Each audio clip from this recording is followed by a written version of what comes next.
ప్రతి ఎన్నికల ముందర చంద్రబాబు నాయుడు గారు అన్ని వర్గాల వారికి అబద్ధపు హామీలు ఇవ్వటం, మోసపూరితమైన హామీలు ఇవ్వటం, ఎన్నికలు గడిచిన తర్వాత అన్ని వర్గాల వారిని నట్టేట ముంచడం పరిపాటిగా మారినటువంటి విషయమే. అందుకే ఈ సందర్భంగా తెలియజేస్తా ఉన్నాం. వైద్య రంగంలో 70,000 ఉద్యోగాలు కేటాయించడం జరిగింది. 2008 కావచ్చు, 2018 డిఎస్సికి సంబంధించినటువంటి నిరుద్యోగుల కనుక ఉద్యోగ అవకాశాలు కేటాయించడం జరిగింది.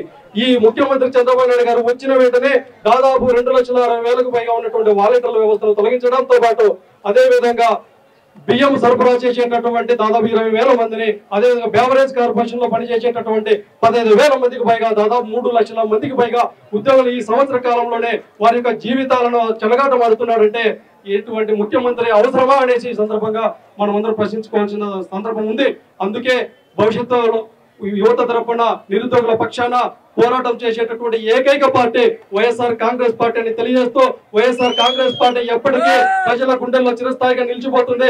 మరొకసారి వైఎస్ఆర్ కాంగ్రెస్ పార్టీ అధినేత జగన్మోహన్ రెడ్డి గారిని ముఖ్యమంత్రిని చేసుకుంటే ఈ రాష్ట్రంలో యువత కావచ్చు, నిరుద్యోగులు కావచ్చు, విద్యార్థులు కావచ్చు, మహిళలు కావచ్చు, ప్రతి ఒక్కరికి న్యాయం జరుగుతుందని ఈ సందర్భంగా తెలియజేస్తూ ఇంతటి అవకాశం ఇచ్చినటువంటి పెద్దలందరికీ పేరు పేరున ధన్యవాదాలు తెలియజేస్తూ సెలవు తీసుకుంటున్నాం.